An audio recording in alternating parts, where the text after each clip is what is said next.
Então, adiado, que constata esses dois adiamentos para a próxima sessão. Pela ordem, conselheiro Rodrigo. Senhor presidente, senhores conselheiros, senhor membro do Ministério Público de Contas, trago a relatar o processo TC 5190/2009, que é um balanço geral da Prefeitura Municipal de Senador Rui Palmeira.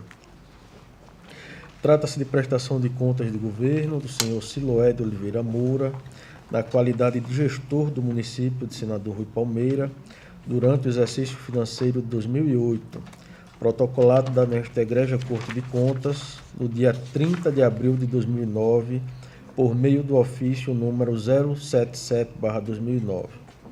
Os autos foram submetidos à Diretoria de Fiscalização da Administração Municipal, que elaborou o relatório AFO de Fafon de folhas 214/224, conclusivo pela aprovação das contas de governo, tendo em vista que as mesmas não apresentavam a ocorrência de irregularidades.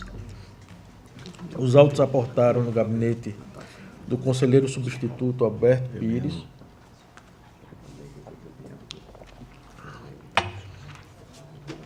que por meio da decisão monocrática de número 02/2017, apontou o não envio de documentos obrigatórios, assim como a presença de irregularidades abaixo elencadas.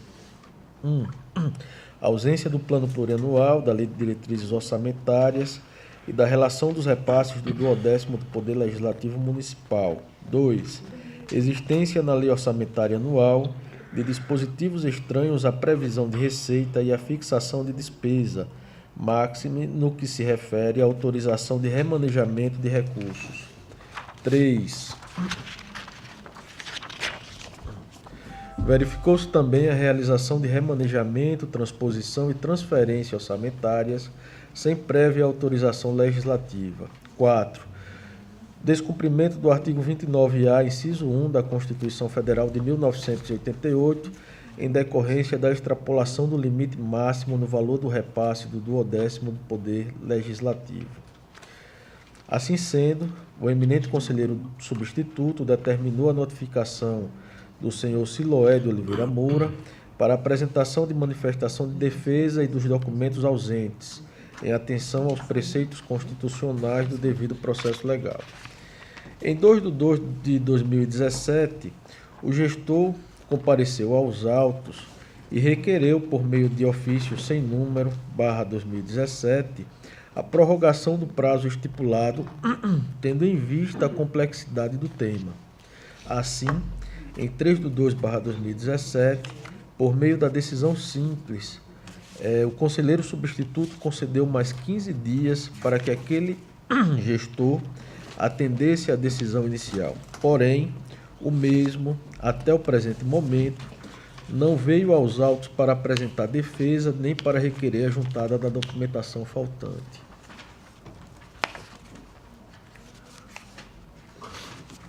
Cabe destacar, por fim, que a atuação do conselheiro substituto na prestação de contas do município procedeu-se por um erro de tramitação, uma vez que a relatoria do Grupo Regional 6, biênio 2007/2008, é de competência deste relator.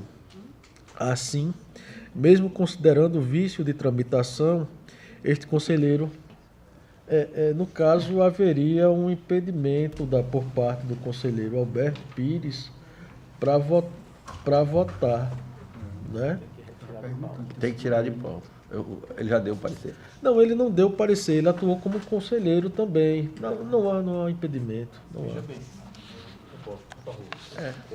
Eu não vejo impedimento a fato de atuar, porque o conselheiro está atuando como o julgador. Veja que, inclusive, não é? Então, por exemplo, se... Relator do auditoria. Relator, exatamente. Tá certo. Eu pensei que fosse... Uma vez que não gerou qualquer prejuízo para os interessados e o ato atingiu a sua finalidade, que era de conceder o contraditório e a ampla defesa. É o relatório em síntese. Doutor Ed. No processo anterior, 2010. Não tramita pelo Ministério Público. Pois bem, fizemos análise normativa, a análise inicial quanto ao cumprimento da resolução normativa número 02/2003, que era a resolução vigente à época da prestação de contas. Isto a destacar, inicialmente, que as prestações de contas referentes ao exercício financeiro de 2008 eram instruídas com os documentos obrigatórios e complementares relacionados na Resolução Normativa número 002/2003, que estabelece também o calendário das obrigações dos gestores perante este egrégio Tribunal de Contas. Analisando a documentação, constata-se que a presente prestação de contas foi instruída com todos os documentos obrigatórios, tendo o gestor deixado de encaminhar apenas os documentos complementares abaixo relacionados. 1. Inventário geral de bens e valores compreendendo saldo em dinheiro, bens móveis, bens imóveis, bens de natureza industrial, ações, créditos e valores almoxarifados e a relação nominal da dívida industrial. 2. Relação dos documentos dos processos licitatórios ocorridos no exercício financeiro de 2008. Convém ressaltar, entretanto, que o não encaminhamento da documentação complementar acima elencada não impossibilita a elaboração deste parecer prévio, mas prejudica sobremaneira a análise dos estoques dos bens móveis e imóveis.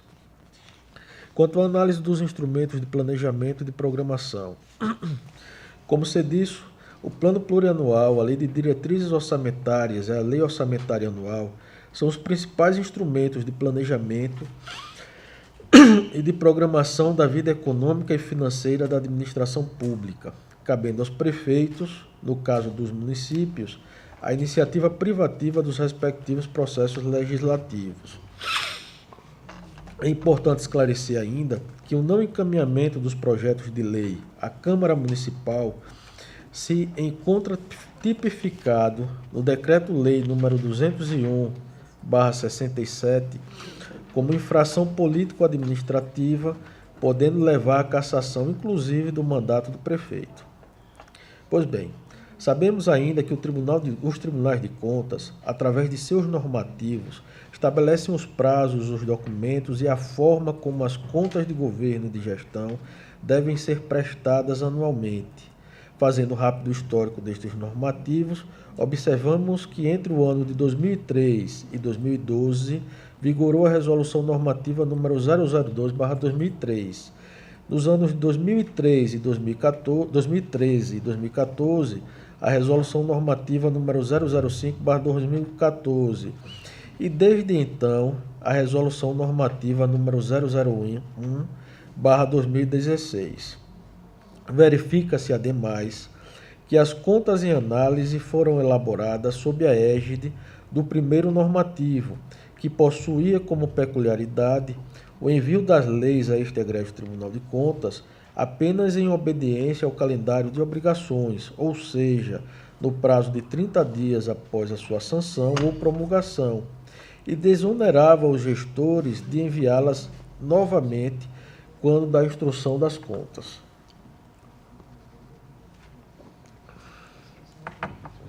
Hipoteticamente falando, as contas que se encontram instruídas com todos os documentos preconizados na Resolução Normativa número 002 podem ficar prejudicadas quando o gestor deixa de cumprir o calendário de obrigações, com o não envio da LDO, do PPA ou da LOA, desde que esse tribunal não possa, por qualquer outro meio, ter acesso às mesmas, visto que resulta na impossibilidade de verificação do cumprimento, muito se assemelhando à ausência de prestação de contas. Portanto, compulsando os autos, é possível observar que o gestor encaminhou a LOA, mas deixou de encaminhar o PPA para os anos de 2006 e 2009 e a LDO para o ano de 2008. A omissão persiste, em que pese o gabinete ter realizado diligência requisitando o envio das leis.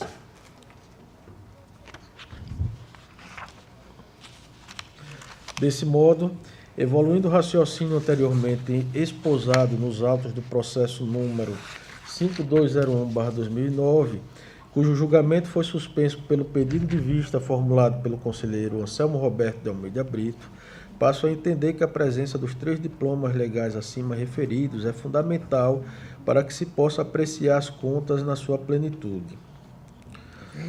Pois bem, no que se refere à LOA, a análise constatou que esta foi veiculada por meio da Lei Municipal número 85/2007, a qual estimou as receitas e fixou as despesas em 19.984.000, sendo que 16 milhões aproximadamente foram consignados para o orçamento fiscal e que 3.900.000 aproximadamente foram consignados para o orçamento da Seguridade Social.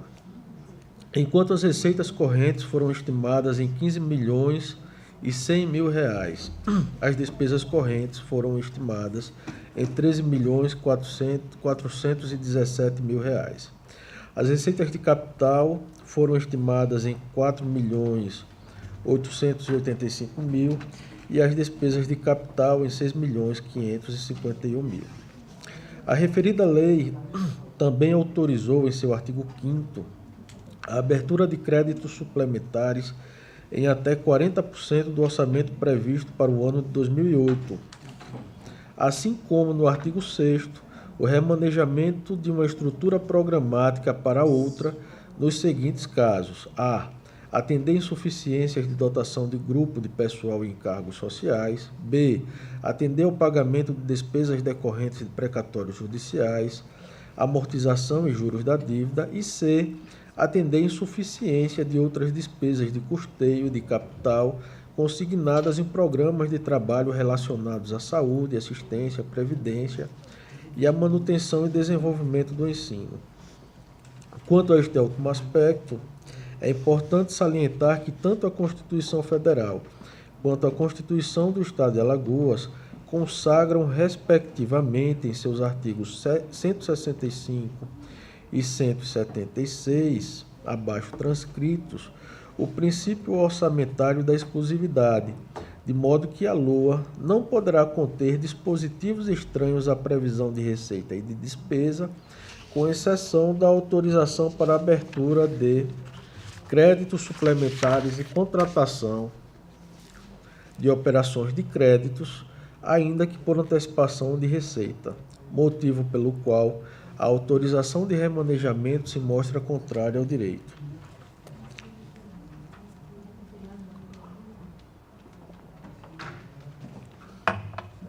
Outro ponto que merece censura por parte da Corte de Contas refere-se ao limite da suplementação, que fora fixado na LOA em 40% da receita estimada para o exercício, posto que o relator vem entendendo que a razoabilidade albergaria até o patamar de 20% da receita para o período. Acima disto, tanto a autorização quanto a despesa dela decorrente seriam ilegítimas por vício de constitucionalidade. Constata nos autos as leis número 91/2008 e 96/2008, que respectivamente autorizaram a abertura de crédito especial no montante de R$15.000 destinado ao Programa Nacional de Alimentação Escolar e no montante de R$35.175 para a manutenção do Programa Nacional de Inclusão de Jovens, ProJovem.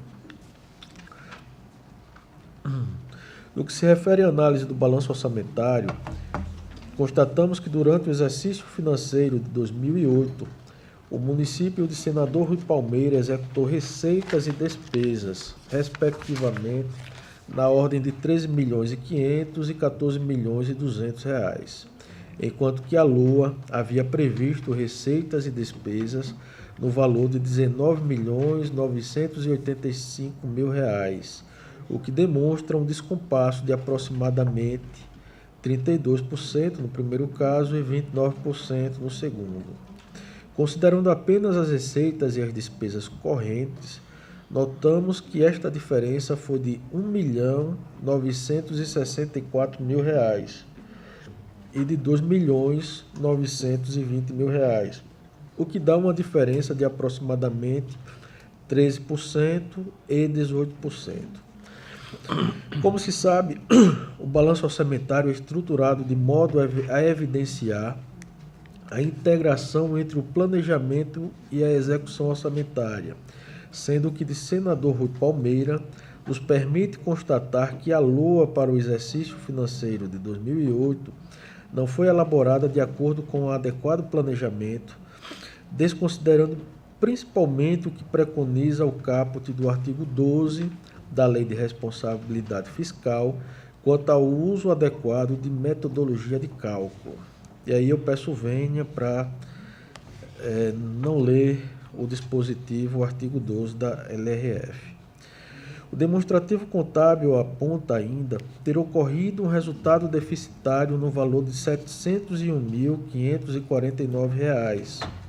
O gestor foi citado para se manifestar nos autos, mas se manteve revel em que pese ter comparecido aos autos para solicitar dilação do prazo para apresentar defesa.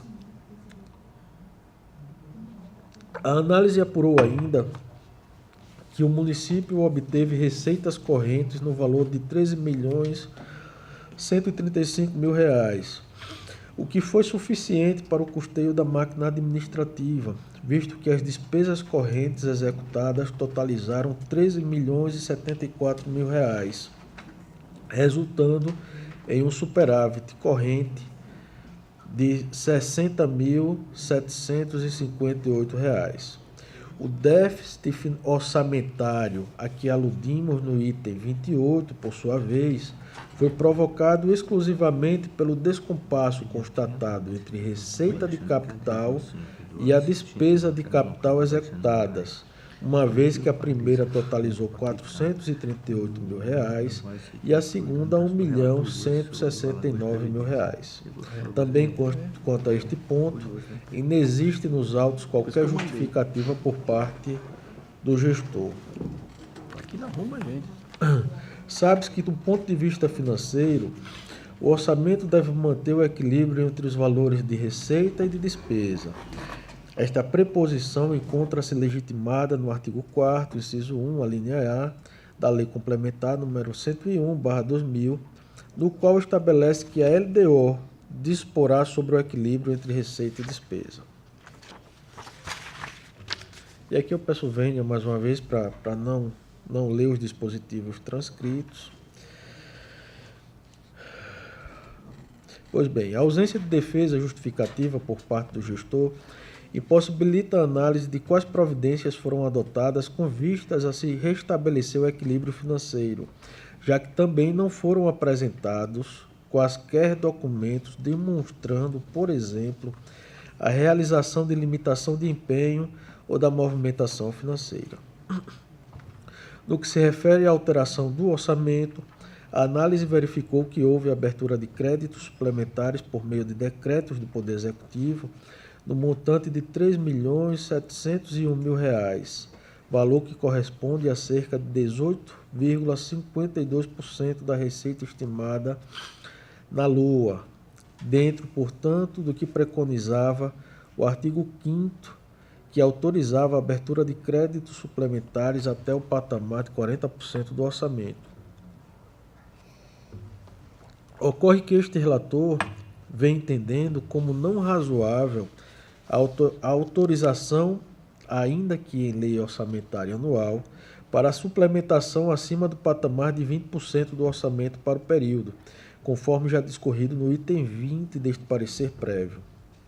De modo que opinamos, desde já, pela expedição de recomendação aos gestores, no sentido de que não encaminhe à Câmara Municipal proposta de lei orçamentária contendo autorização de suplementação em patamar acima de 20% da receita para o período. Recomende-se ainda que não seja executada a suplementação em desacordo com o que se preconizou acima. Destaca-se também que a decisão proferida pelo conselheiro substituto aponta que o Poder Executivo realizou remanejamento, transposição e transferência orçamentárias, utilizando-se da vestimenta de créditos adicionais por anulação de dotação.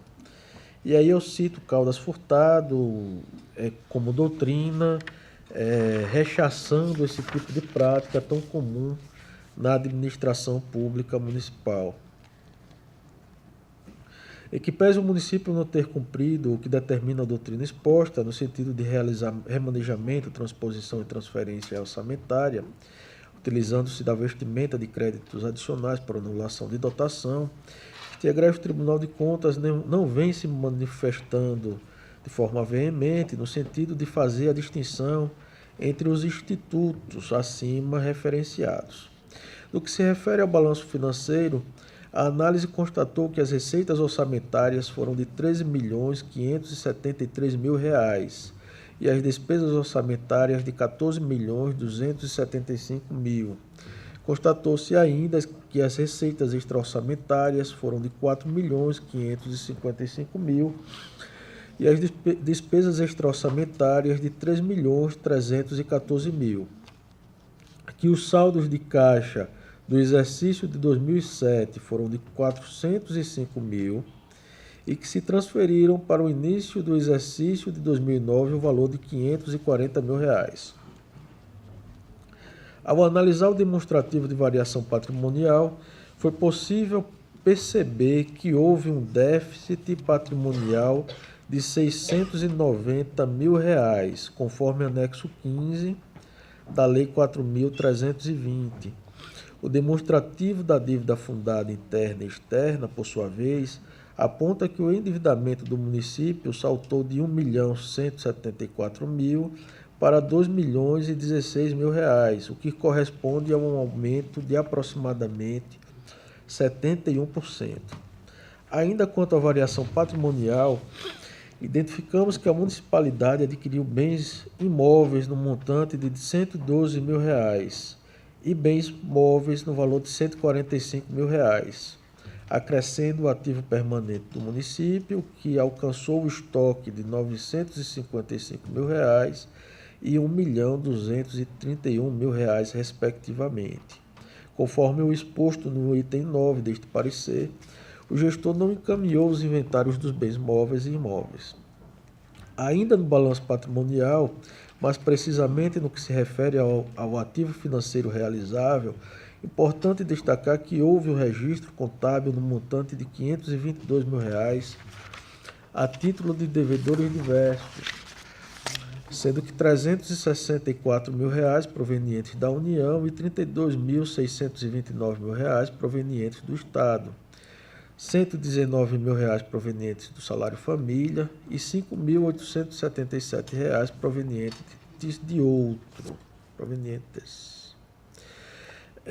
Quanto aos valores da União e Estado, constata nos autos nota explicativa apontando que, entre aspas, correspondem às transferências constitucionais da União e do Estado consideradas pelos entes transferidores como sendo da competência de 2008, consequentemente inscritas em restos a pagar na origem. Assim sendo, para efeito da consolidação geral das contas da União, necessário se faz que os citados valores constem com crédito da Prefeitura, sendo revertidos como lançamentos de janeiro de 2009, citando a Portaria 447 da STN de 2002, que vigorou até meados de agosto de 2009.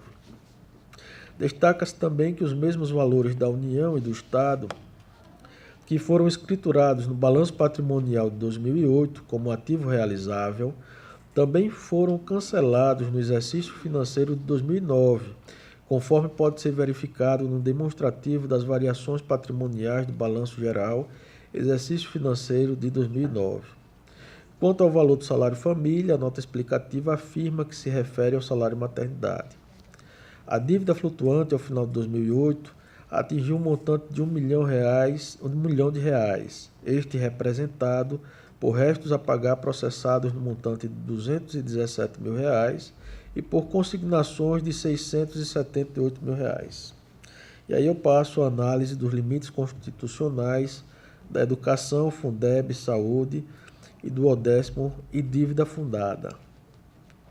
Constituição Federal de 1988, em seu artigo 212, preconiza que os municípios aplicarão, no mínimo, 25% da receita líquida dos impostos das transferências constitucionais na manutenção e desenvolvimento do ensino. Dessa forma, considerando que a soma da arrecadação dos impostos e das transferências totalizou um montante de R$ 7.724.000, verifica-se que o município de Senador Rui Palmeira, ao ter gasto R$ 2.073.000 na educação, aplicou o correspondente a 26,84%, superando, portanto, o limite mínimo determinado pela Constituição, conforme exibido no quadro abaixo. Por se tratar de tema divergente neste egrégio Tribunal de Contas, informamos que o município de Senador Rui Palmeira não contabilizou as despesas com educação na função 12, subfunção 122.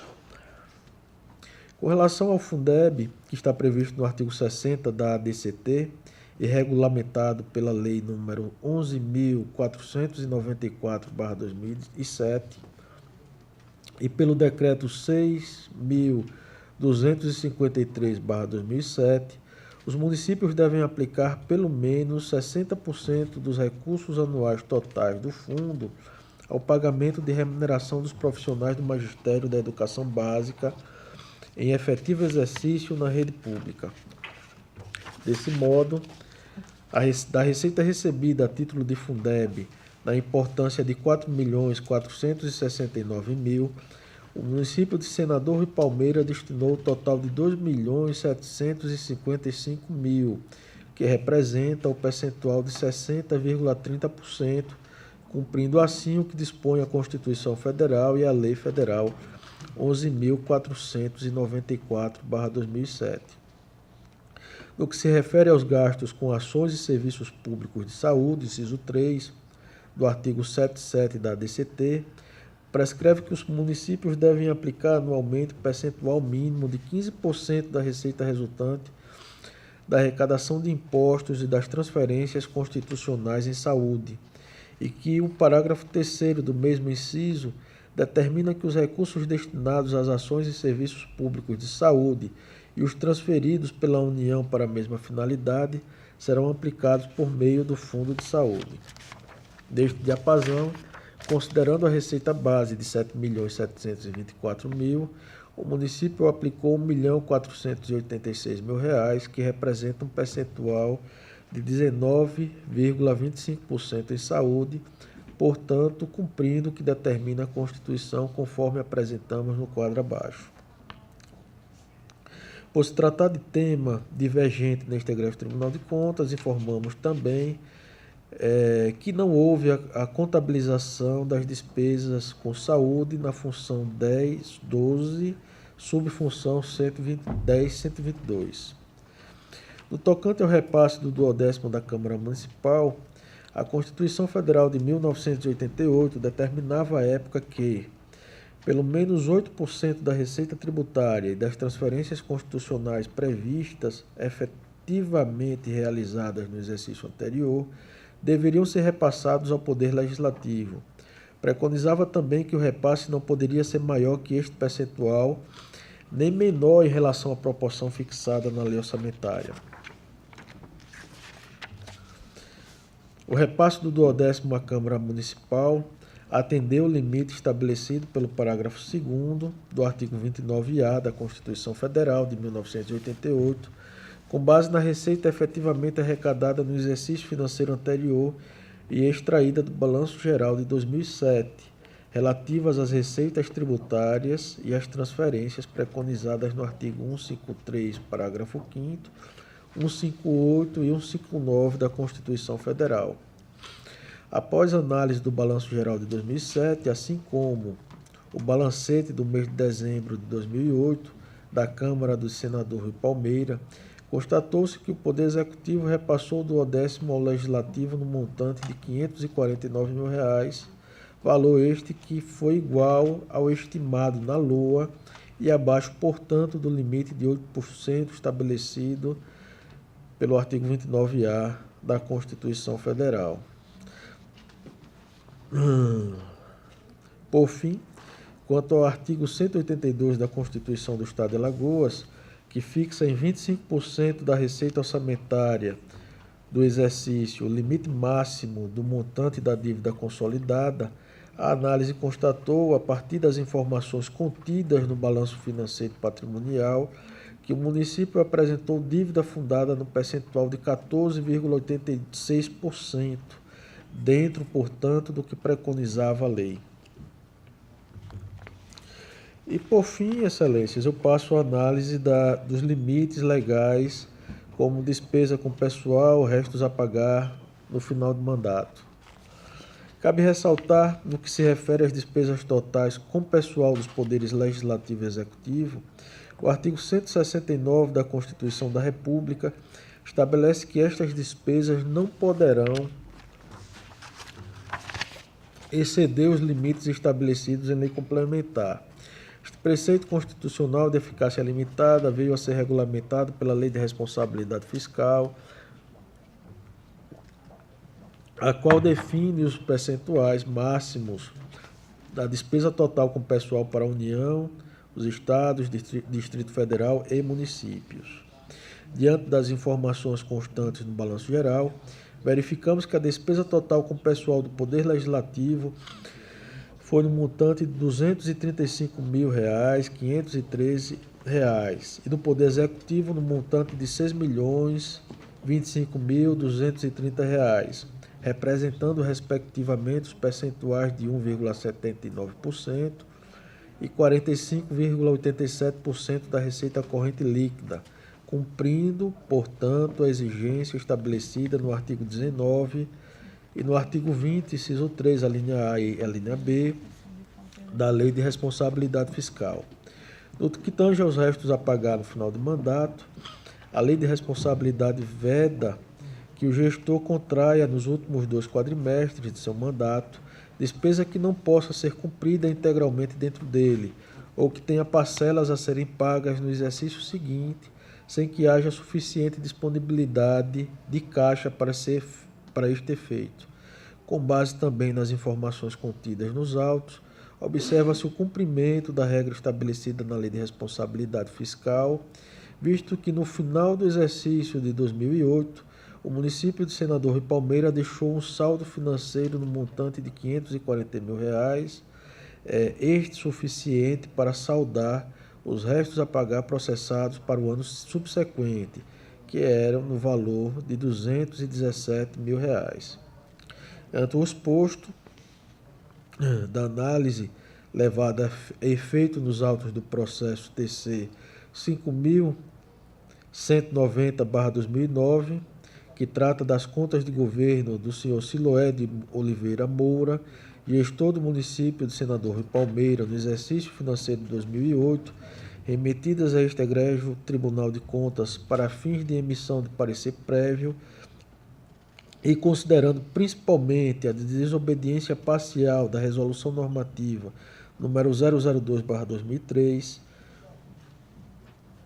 a ausência de defesa justificativa sobre as providências adotadas com vistas a se estabelecer o equilíbrio financeiro, a realização de remanejamento, transposição e transferências sob a vestimenta de créditos adicionais, a escrituração de valores de modo fictício e o cumprimento dos limites constitucionais e legais, apresento voto para que o Pleno desta Egrégia Corte de Contas, no uso de suas atribuições constitucionais, legais e regimentais, decida emitir parecer prévio nas contas de governo, recomendando ao Legislativo Municipal, quando do seu julgamento, que este seja pela irregularidade, amparado nos artigos 31, irregularidade, 31, parágrafo 1º e 2º da Constituição Federal, do artigo 36, parágrafo 1º da Constituição de Alagoas, do artigo 82, parágrafo 1º da Lei 4.320 e ainda nos artigos 1º e 94, combinados, da Lei Estadual número 5.604, Lei Orgânica do Tribunal de Contas do Estado de Alagoas. Voto também no sentido de recomendar ao atual gestor que na deflagração dos próximos processos legislativos não envie à Câmara Municipal proposta de LOA contendo disposição estranha à autorização de despesa e estimativa de receita, com exceção da autorização para suplementação e para operação de crédito, a exemplo da autorização de remanejamento que consta no artigo 6º da Lei Municipal 085/2007, assim como não cometa as irregularidades apontadas no item 9, 16, 21, 23, 27, 37 e 40 deste parecer. Voto no sentido de recomendar também que a proposta de lei orçamentária anual não contenha autorização de suplementação em patamar superior a 20% da receita para o período. D. Em sugerir à presidência desta Egrégia Corte de Contas que oficie todos os prefeitos municipais para que, a partir do exercício financeiro de 2018, não se realize remanejamento, transposição e transferência sob a vestimenta de suplementação, o que acarretaria a rejeição de suas contas. No sentido de solicitar à Câmara de Vereadores que remeta a esta Egrégia Corte de Contas o resultado do julgamento das contas anuais do Executivo de 2008, conforme determina o artigo 160 do Regimento Interno do Tribunal de Contas, inclusive com a remessa de ata da sessão de julgamento da Câmara e da publicidade necessária conforme artigo 48 da Lei Complementar número 101/2000. Voto no sentido de remeter cópia deste parecer prévio ao gestor epigrafado por meio postal com aviso de recebimento, de forma a não haver dúvida de sua cientificação. Voto também em publicar a presente decisão no Diário Oficial e, após, retornar o processo ao gabinete deste relator, após o cumprimento dos dispositivos acima. É como eu voto, excelência. Muito bem. Como foi falado anteriormente, trata-se de processo de prestação de contas anterior a 2010, em que não há manifestação do MP de contas. Conselheiro Selva. Excelência, eu queria só aqui perguntar ao relator. Excelência, o município, pelas mãos do gestor, ele cumpriu todos os limites constitucionais e legais, se eu não me equivoquei aqui, mas ainda assim, Vossa Excelência, por outros motivos, sugere a reprovação das contas. Olha, Excelência, não realmente a nossa forma de tratar é um pouco diferente, mas assim, eu vejo que é uma inovação para melhor. Acredito que com isso a eficácia das nossas decisões preocuparão mais os gestores para fazerem o que deve ser feito. Lá do comecinho, dos próprios instrumentos, se não me falha a memória, você focou muito nisso, a questão dos instrumentos de planejamento. É algo que é uma inovação. Acredito que eu acho que é salutar que evoluamos, né? Então, assim, eu assim adiro, e não sei se sou eu, mas se não for, já até antecipo meu voto, acompanhando em toto o relator. Mas eu queria, por exemplo, exatamente as perguntas do conselheiro Anselmo, mas qual foi assim, a parte negativa que levou a Vossa Excelência a entender que, mesmo cumprindo tudo isso, ele realmente não atingiu, vamos dizer assim, uma possibilidade de ter um parecer pela aprovação? A análise, ela utiliza da apreciação desses documentos, que são a Lei de Diretriz Orçamentária e o Plano Plurianual, para verificar digamos assim, se a contabilidade, de fato, ela se adequa ao que foi planejado nesses instrumentos de planejamento. E quando o gestor ele deixa de encaminhar esses documentos essenciais à análise, ele equivale a uma ausência de prestação de contas. É como se ele não tivesse encaminhado um balanço patrimonial do município, como se ele tivesse encaminhado todos os documentos, menos o balanço orçamentário ou financeiro. Há uma prestação de contas no sentido formal, mas também há uma ausência de prestação de contas com relação, pelo menos, a uma parte do que ele deveria comprovar. Então, com base nisso, com base nesses elementos que impossibilitam a realização de uma análise completa por parte do Tribunal de Contas, é que a gente levantou a possibilidade de rejeitar, opinando pela rejeição das contas desse gestor. Existem outros fatores também. Existem outros fatores de ordem contábil, propriamente dito, né? Como lançamentos contábeis que não são confiáveis, em razão de contradições encontradas na contabilidade do município. Então, com base nesse contexto, todos esses elementos, nós estamos opinando pela rejeição das contas do senhor Siloé de Oliveira Moura. E nós não tivemos nesse ano a inspeção em loco, né? Só teve a prestação de contas. Só prestação de contas. Dificulta. Só isso. Roberto, quer fazer alguma? Presidente, senhor gestor, eu já me manifestei aqui, até por ocasião da prestação de contas do governo do Estado, que esse sistema, que eu digo, é um sistema binário, ou você aprova, ou você rejeita. Aprovação com ressalva e tal, mas aprova ou rejeita. Para a envergadura dos atos de gestão, que às vezes são milhares, talvez até milhões, dependendo do nível que nós estejamos falando da administração pública, não digamos assim, do ponto de justiça, no meu perceber, não tem condições. Tanto é que é possível, no caso A, ter uma por aprovação e no caso B por uma rejeição. Às vezes os mesmos motivos. O que a gente secada, eu não estou dizendo no meu caso, não, eu já de antemão eu volto com Vossa Excelência. Eu estou apenas colocando, tanto é que o IRB tem um grupo de trabalho trabalhando sobre como abordar melhor as prestações de contas pelos tribunais de contas, né? Porque eu vejo mesmo assim extrema.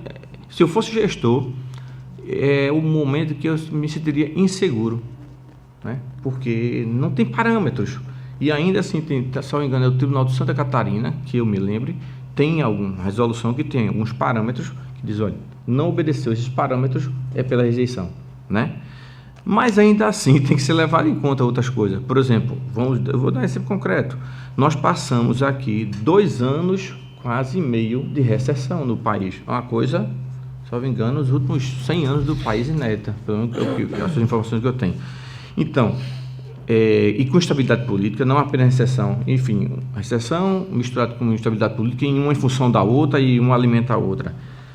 Um cenário desse, eu posso analisar e ter a mesma concepção que eu teria no regime normal, né? Até a própria LRF, ela excepcionaliza, eu estou falando sobre PIB negativo, zero ou negativo, ela excepcionaliza, ela dobra os limites de adequação, de dívida pública, de despesa de pessoal, né? Então, são essas considerações que eu estou falando. Eu acompanho Vossa Excelência, mas digo, a forma atual, entendeu, de analisar, ela ainda é muito imperfeita. Não, eu concordo que, veja só, na verdade,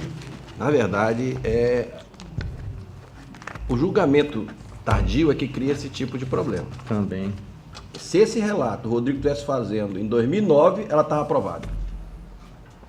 Sem nenhuma discussão. É essa dificuldade que a gente tem. Por culpa nossa do tribunal. Também. Essa que é a verdade. Mas está aprovado o processo. Só queria fazer esse comentário, mas é verdade. Tem mais um? Eu queria fazer um... Não, já colheram, deu voto já. Já. Com o relator. Tá ok. Eu queria, Rodrigo, você tem outros processos, né? Eu tenho outros 5 processos. minutinhos, porque Tá. para não, porque senão não vai ficar. Aí eu tô precisando também. Tô precisando também. Eu não tenho condição. Verifiquei, eu estava analisando.